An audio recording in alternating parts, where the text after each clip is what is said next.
I'm going to talk to you about some things I've learned in my journey. Most from experience, some of them I heard in passing, many of them I'm still practicing, but all of them I do believe are true. Now, they may be truths to me, but don't think that that makes them mine, because you cannot own the truth. So please think of these as signposts, approaches, paradigms that give some science to satisfaction. They're yours to steal, they're yours to share, liken to your own lives, to personally apply in your own lives, in your own way, should you choose to. So, here we go. Unbelievable is the stupidest word in the dictionary. Should never come out of our mouths. Think about it. To say, oh wow, what an unbelievable play.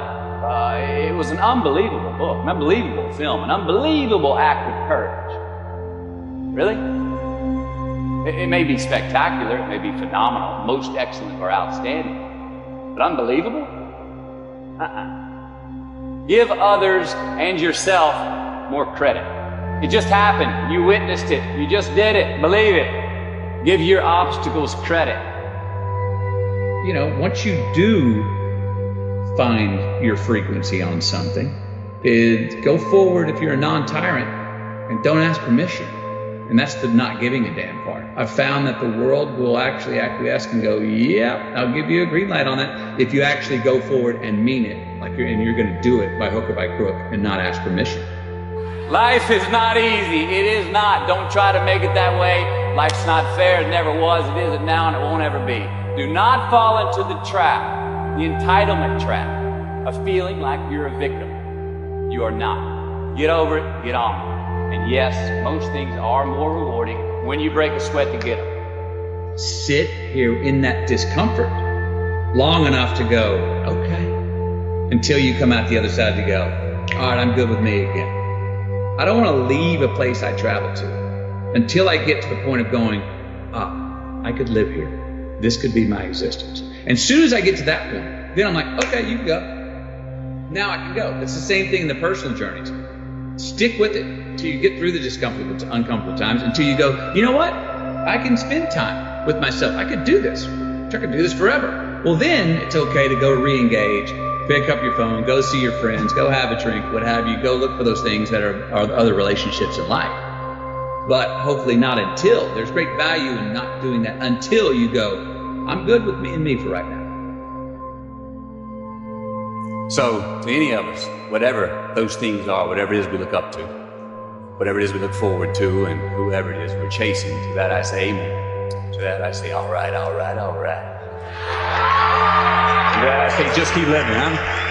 Thank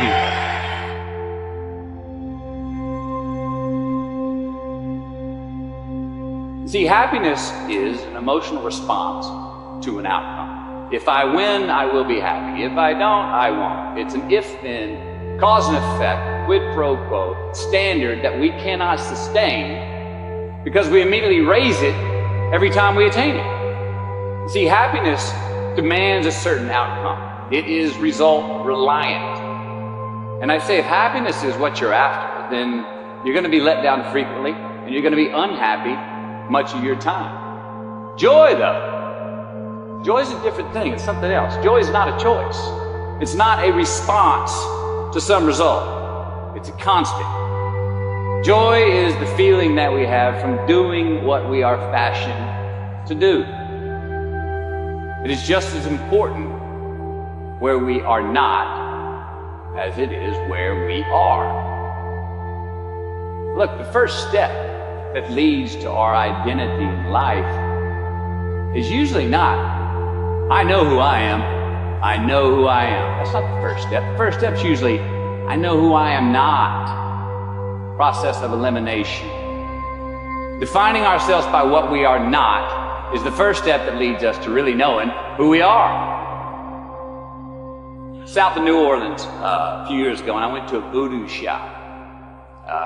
And they had this wooden partition against the wall with these columns. And in these columns were all these vials of these magic potions, right? And the headings above each potion defining what they would give you were things like fertility, health, family, legal help, energy, forgiveness, money. Guess which column was empty?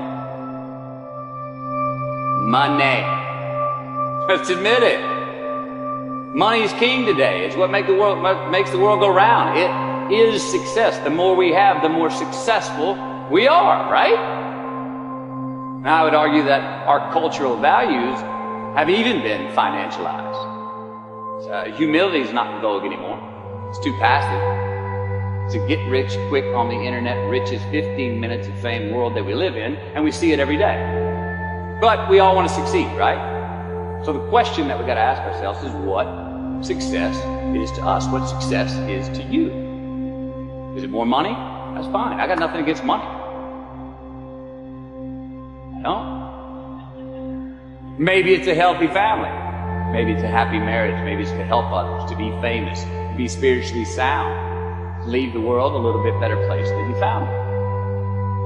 Continue to ask yourself that question. Now, your answer may change over time, and that's fine. But do yourself this favor.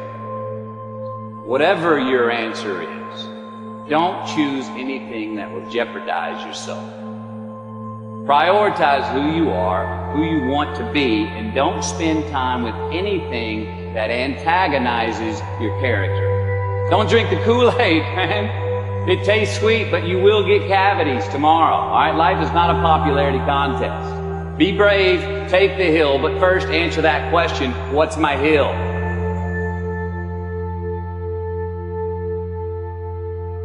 There's a responsibility to freedom, and that there is freedom in responsibility. You know, and that earn your way there. We remember the stuff we earn, the stuff we experience, more than what the teacher tells us or what someone gives us for free. We just do. We broke a proverbial sweat on it, whether it was mental or physical or whatever. We built it. We understand. We felt how we got it, how we achieved it, how we got what we wanted. Those stick with us. Whether we forget them intellectually, they were written in our lineage, and they build resilience, and they build a healthy, true optimism going forward to know that, oh no, I've worked for something before and achieved it. Delayed gratification. Oh, there are choices I can make today for myself that will pay me back later in life. So there are choices we make. If you're going to say right now, I'm going to lie, cheat, and steal to get what I want, and I got it. I got an immediate green light for me. That's just a battery-powered green light. That's not a solar-powered green light. Why? Because now, everywhere I go, I got to look over my shoulder to see if someone's there that I lied, cheat, and stole from. And when I'm doing that, I'm stealing whose time? My time. I'm not free. I don't have the freedom. I didn't create freedom in my future because I chose to make an irresponsible act that I left crumbs. I've now got reasons to look over my shoulder. And the more things we do to create in our future that we got to look over our shoulder, the more of our most precious thing we have in our lives, time, that we're stealing from ourselves. So it's not puritanical. It's just like, it's actually self-serving. It's a very selfish choice.